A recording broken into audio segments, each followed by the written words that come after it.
بسم الله الرحمن الرحيم. فمن أظلم ممن كذب على الله وكذب بالصدق إذ جاءه أليس في جهنم مثوى للكافرين والذي جاء بالصدق وصدق به أولئك هم المتقون لهم ما يشاءون عند ربهم ذلك جزاء المحسنين ليكفر الله عنهم أسوأ الذي عملوا ويجزيهم أجرهم بأحسن الذي كانوا يعملون أليس الله بكاف عبده ويخوفونك بالذين من دونه ومن يضلل الله فما له من هاد ومن يهد الله فما له من مضل أليس الله بعزيز بانتقام ولئن سألتهم من خلق السماوات والأرض ليقولن الله قل أفرأيتم ما تدعون من دون الله إن أرادني الله بضر هل هن كاشفات ضره أو أرادني برحمة هل هن ممسكات رحمته قل حسبي الله عليه يتوكل المتوكلون قل يا قوم اعملوا على مكانتكم إني عامل فسوف تعلمون من يأتيه عذاب يخزيه ويحل عليه عذاب مقيم إنا أنزلنا عليك الكتاب للناس بالحق فمن اهتدى فلنفسه ومن ضل فإنما يضل عليها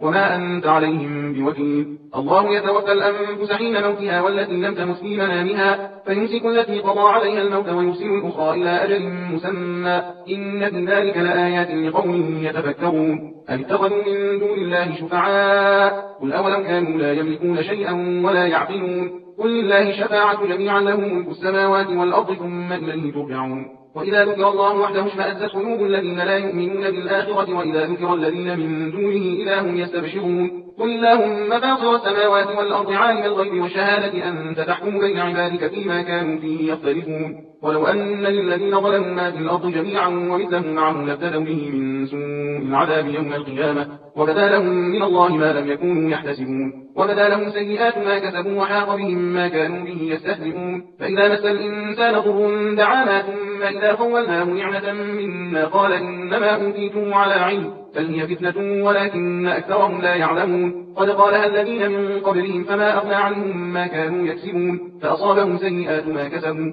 والذين ظلموا من هؤلاء سيصيبهم سيئات ما كسبوا وما هم بمعجزين أولم يعلموا أن الله يبسط الرزق لمن يشاء ويقدر إن في ذلك لآيات لقوم يؤمنون قل يا عبادي الذين أسرفوا على أنفسهم لا تقنطوا من رحمة الله إن الله يغفر الذنوب جميعا إنه هو الغفور الرحيم وأنيبوا إلى ربكم وأسلموا له من قبل أن يأتيكم العذاب ثم لا تنصرون واتبعوا أحسن ما أنزل إليكم من ربكم من قبل أن يأتيكم العذاب بغتة وأنتم لا تشعرون أن تقول نفس يا حسرة على ما فرطت في جنب الله وإن كنت لمن الساخرين أو تقول لو أن الله هداني لكنت من المتقين أو تقول حين ترى العذاب لو أن لي كرة فأكون من المحسنين فلا قد جاءتك آياتي فكذبت بها واستكبرت وكنت من الكافرين ويوم القيامة ترى الذين كذبوا على الله وجوههم مسودة أليس في جهنم مثوى للمتكبرين وينجي الله الذين اتقوا بمفازتهم لا يمسهم السوء ولا هم يحزنون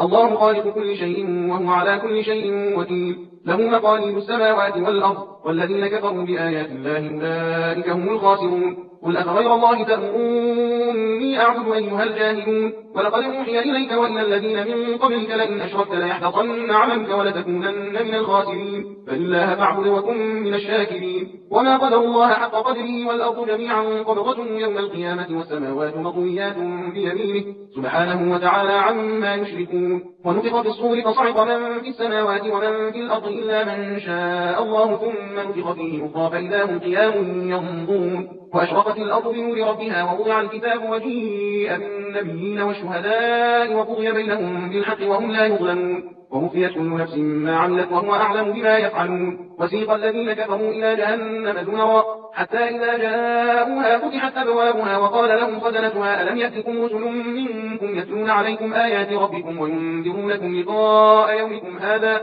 قالوا بلى ولكن حقت كلمة العذاب على الكافرين قيل ادخلوا أبواب جهنم خالدين فيها فبئس مثوى المتكبرين وسيق الذين اتقوا ربهم إلى الجنة زمرا حتى إذا جاءوها وفتحت أبوابها وقال لهم خزنتها سلام عليكم طبتم فادخلوها خالدين وقالوا الحمد لله الذي صدقنا وعده وأورثنا الأرض نتبوأ من الجنة حيث نشاء فنعم أجر العاملين وترى الملائكة حافين من حول العرش يسبحون بحمد ربهم وقضي بينهم بالحق وقيل الحمد لله رب العالمين بسم الله الرحمن الرحيم حميم تنزيل الكتاب من الله العزيز العليم غافر الذنب وقابل التوب شديد العقاب بالقول لا إله إلا هو إليه المصير ما يجادل في آيات الله إلا الذين كفروا فلا يغرك تقلبهم في البلاد كذبت قبلهم قوم نوح والأحزاب من بعدهم وهمت كل أمة برسولهم ليأخذوه وجادلوا بالباطل ليدحضوا به الحق فأخذتهم فكيف كان عقاب وكذلك حقت كلمة ربك على الذين كفروا أنهم أصحاب النار الذين يحملون العرش ومن حوله يسبحون بحمد ربهم ويؤمنون به ويستغفرون للذين آمنوا ربنا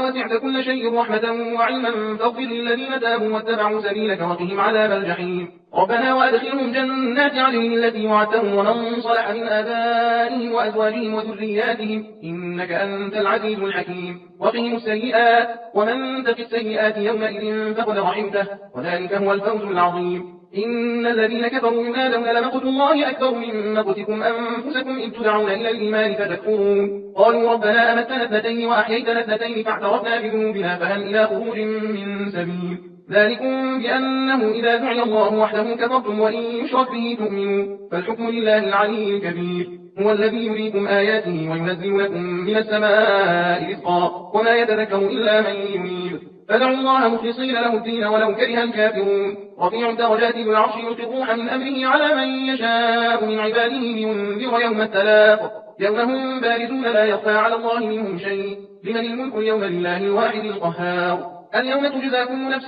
بما كسبت لا ظلم اليوم إن الله سريع الحساب وأنذرهم يوم الآزفة إذ القلوب لدى الحناجر كاظمين ما للظالمين من حميم ولا شفيع يطاع يعلم خائنة الأعين وما تخفي الصدور والله يقضي بالحق والذين يدعون من دونه لا يقضون بشيء إن الله هو السميع البصير أولم يسيروا في الأرض فينظروا كيف كان عاقبة الذين كانوا من قبلهم كانوا هم أشد منهم قوة وآثارا في الأرض فأخذهم الله بذنوبهم وما كان لهم من الله من واق ذلك بأنهم كانت تأتيهم رسلهم بالبينات فكفروا فأخذهم الله إنه قوي شديد العقاب ولقد أرسلنا موسى بآياتنا وسلطان مبين إلى فرعون وهامان وقارون فقالوا ساحر كذاب فلما جاءهم بالحق من عندنا قالوا اقتلوا أبناء الذين آمنوا معه واستحيوا نساءهم وما كيد الكافرين إلا في ضلال وقال فرعون ذروني أقتل موسى وليدع ربه إني أخاف أن يبدل دينكم أو أن يظهر في الأرض الفساد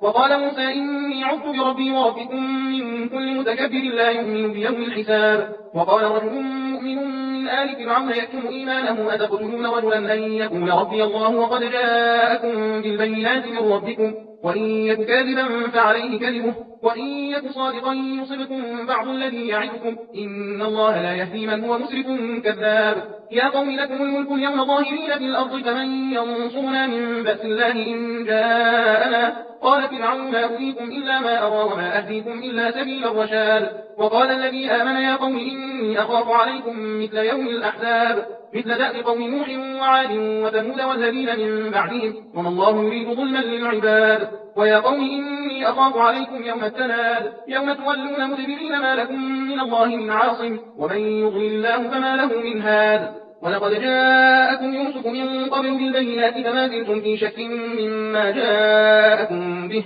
حتى إذا هلك قلتم لن يبعث الله من بعده رسولا كذلك يضل الله من هو مسرف مرتاب الذين يجادلون في آيات الله بغير سلطان أتاهم كبر مقتا عند الله وعند الذين آمنوا كذلك يطبع الله على كل قلب متكبر جبار وقال فرعون يا هامان ابن لي صرحا لعلي أبلغ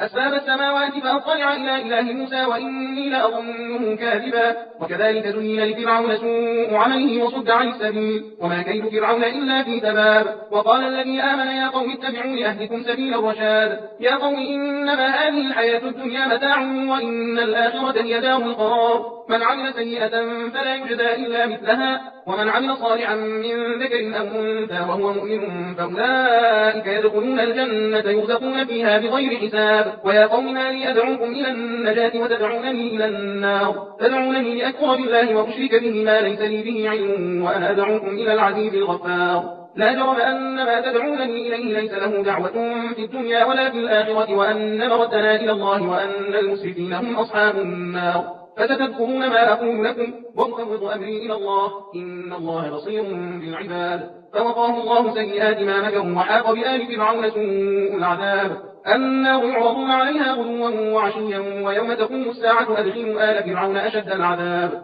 وإذ يتحاجون في النار فيقول الضعفاء للذين استكبروا إنا كنا لكم تبعا فهل أنتم مغنون عنا نصيبا من النار قال الذين استكبروا إنا كل فيها إن الله قد حكم بين العباد وقال الذين في النار لخزنة جهنم ادعوا ربكم يخفف عنا يوما من العذاب قالوا أولم تك تأتيكم رسلكم بالبينات قالوا بلى قالوا فادعوا وما دعاء الكافرين إلا في ضلال إنا لننصر رسلنا والذين آمنوا في الحياة الدنيا ويوم يقوم الأشهاد يوم لا ينفع الظالمين معذرتهم ولهم اللعنة ولهم سوء الدار ولقد آتينا موسى الهدى وأورثنا بني إسرائيل الكتاب هدى وذكرى لأولي الألباب فاصبر إن وعد الله حق واستغفر لذنبك وسبح بحمد ربك بالعشي والإبكار إن الذين يجادلون في آيات الله بغير سلطان أتاهم إن في صدورهم إلا كبر ما هم ببالغيه فاستعذ بالله إنه هو السميع البصير لخلق السماوات والأرض أكثر من خلق الناس ولكن أكثر الناس لا يعلمون وما يستوي الأعمى والبصير والذين آمنوا وعملوا الصالحات ولا المسيء قليلا ما تتذكرون إن الساعة لآتية لا ريب فيها ولكن أكثر الناس لا يؤمنون وقال ربكم ادعوني أستجب لكم إن الذين يستكبرون عن عبادتي سيدخلون جهنم داخرين الله الذي جعل لكم الليل لتسكنوا فيه والنهار مبصرا إن الله لذو فضل على الناس ولكن أكثر الناس لا يشكرون ذلكم الله ربكم خالق كل شيء لا إله إلا هو فأنا تؤفكون كذلك يؤفك الذين كانوا بآيات الله يجحدون الله الذي جعل لكم الأرض قرارا والسماء بناء وصوركم فأحسن صوركم ورزقكم من الطيبات ذلكم الله ربكم فتبارك الله رب العالمين هو الحي لا إله إلا هو فادعوه مخلصين له الدين الحمد لله رب العالمين قل إني نهيت أن أعبد الذين تدعون من دون الله لما جاءني البينات من ربي وأمرت أن أسلم لرب العالمين هو الذي خلقكم من تراب ثم من نطفة ثم من علقة ثم يخرجكم طفلا ثم لتبلغوا أشدكم ثم لتكونوا شيوخا ومنكم من يتوفى من قبل ولتبلغوا أجلا مسمى ولعلكم تعقلون هو الذي يحيي ويميت فإذا قضى أمرا فإنما يقول له كن فيكون ألم تر إلى الذين يجادلون في آيات الله أنى يصرفون الذين كذبوا بالكتاب وبما أرسلنا به رسلنا فسوف يعلمون إذ الأغلال في أعناقهم والسلاسل يسحبون في الحميم ثم في النار يسجرون ثم قيل لهم أين ما كنتم تشركون من دون الله قالوا ضلوا عنا بل لم نكن ندعو من قبل شيئا كذلك يضل الله الكافرين ذلكم بما كنتم تفرحون في الأرض بغير الحق وبما كنتم تمرحون ادخلوا أبواب جهنم خالدين فيها فبئس مثوى المتكبرين فاصبر إن وعد الله حق فإما نرينك بعض الذين نعدهم أو نتوفينك فإلينا يرجعون ولقد أرسلنا رسلا من قبلك منهم من قصصنا عليك ومنهم من لم نقصص عليك وما كان لرسول أن يأتي بآية إلا بإذن الله فإذا جاء أمر الله قضي بالحق وخسر هنالك المبطلون الله الذي جعل لكم الأنعام لتركبوا منها ومنها تأكلون ولكم فيها منافع ولتبلغوا عليها حاجة في صدوركم وعليها وعلى الفلك تحملون ويريكم آياته فأي آيات الله تنكرون أفلم يسيروا في الأرض فينظروا كيف كان عاقبة الذين من قبلهم كانوا أكثر منهم وأشد قوة وآثارا في الأرض فما أغنى عنهم ما كانوا يكسبون فلما جاءتهم رسلهم بالبينات فرحوا بما عندهم من العلم وحاق بهم ما كانوا به يستهزئون فلما رأوا بأسنا قالوا آمنا بالله وحده وكفرنا بما كنا به مشركين فلم يكن ينفعهم إيمانهم لما رأوا بأسنا سنة الله التي قد خلت في عباده وخسر هنالك الكافرون بسم الله الرحمن الرحيم حميم تنزيل من الرحمن الرحيم كتاب فصلت آياته قرآنا عربيا لقوم يعلمون بشيرا ونذيرا فأعرض أكثرهم فهم لا يسمعون وقالوا قلوبنا في أكنة مما تدعونا إليه وفي آذاننا وقر ومن بيننا وبينك حجاب فاعمل إننا عاملون قل إنما أنا بشر مثلكم يوحى إلي أنما إلهكم إله واحد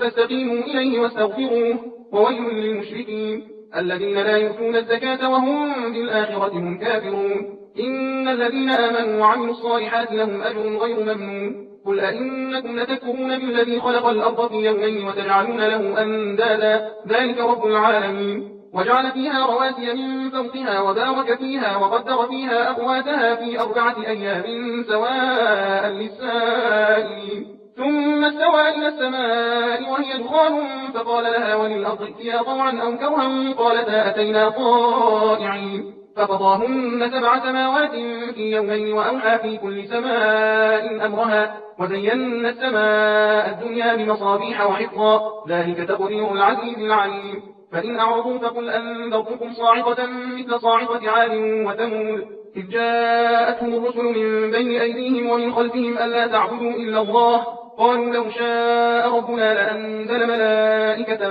فإنا بما أرسلتم به كافرون فأما عاد فاستكبروا في الأرض بغير الحق وقالوا من أشد منا قوة أولم يروا أن الله الذي خلقهم هو أشد منهم قوة وكانوا بآياتنا يجحدون فأرسلنا عليهم ريحا صرصرا في أيام نحسات لنذيقهم عذاب الخزي في الحياة الدنيا ولعذاب الآخرة أخزى وهم لا ينصرون وأما ثمود فهديناهم فاستحبوا العمى على الهدى فأخذتهم صاعقة العذاب الهون بما كانوا يكسبون ونجينا الذين آمنوا وكانوا يتقون ويوم يحشر أعداء الله إلى النار فهم يوزعون حتى إذا ما جاءوها شهد عليهم سمعهم وأبصارهم وجلودهم بما كانوا يعملون وقالوا لجلودهم لم شهدتم علينا قالوا أنطقنا الله الذي أنطق كل شيء وهو خلقكم أول مرة وإليه ترجعون وما كنتم تستترون أن يشهد عليكم سمعكم ولا أبصاركم ولا جلودكم ولكن ظننتم أن الله لا يعلم كثيرا مما تعملون وذلكم ظنكم الذي ظننتم بربكم أرداكم فأصبحتم من الخاسرين فإن يصبروا فالنار مثوى لهم وإن يستعتبوا فما هم من المعتبين وقيضنا لهم قرناء فزينوا لهم ما بين أيديهم وما خلفهم وحق عليهم القول في قد خلت من قبلهم من الجن والإنس إنهم كانوا خاسرين وقال الذين كفروا لا تسمعوا لهذا القرآن والغوا فيه لعلكم تغلبون فلنذيقن الذين كفروا عذابا شديدا ولنجزينهم أسوأ الذي كانوا يعملون ذلك جزاء أعداء الله النار لهم فيها دار الخلد جزاء بما كانوا بآياتنا يجحدون وقال الذين كفروا ربنا أرنا الذين أضلانا من الجن والإنس نجعلهما تحت أقدامنا ليكونا من الأسفلين إن الذين قالوا ربنا الله ثم استقاموا تتنزل عليهم الملائكة ألا تخافوا ولا تحزنوا وأبشروا بالجنة التي كنتم توعدون نحن أولياؤكم في الحياة الدنيا وفي الآخرة ولكم فيها ما تشتهي أنفسكم ولكم فيها ما تدعون نزلا من غفور رحيم ومن أحسن قولا ممن دعا إلى الله وعمل صالحا وقال إنني من المسلمين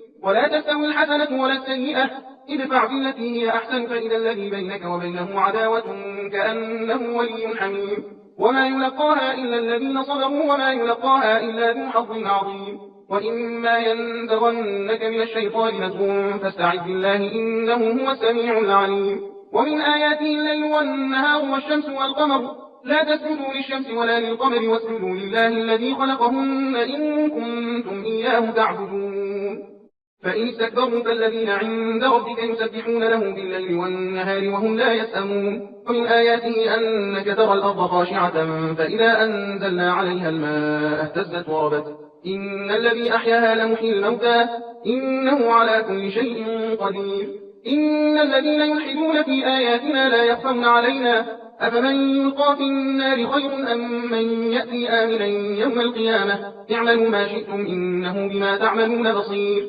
إن الذين كفروا بالذكر لما جاءهم وإنه لكتاب عزيز لا يأتيه الباطل من بين يديه ولا من خلفه تنزيل من حكيم حميد ما يقال لك إلا ما قد قيل للرسل من قبلك إن ربك لذو مغفرة وذو عقاب أليم ولو جعلناه قرآنا أعجميا لقالوا لولا فصلت آياته أعجمي وعربي قل هو للذين آمنوا هدى وشفاء والذين لا يؤمنون في آذانهم وقر وهو عليهم عمى أولئك ينادون من مكان بعيد ولقد آتينا موسى الكتاب فاختلف فيه ولولا كلمة سبقت من ربك لقضي بينهم وإنهم لفي شك منه مريب من عمل صالحا فلنفسه ومن أساء فعليها وما ربك بظلام للعبيد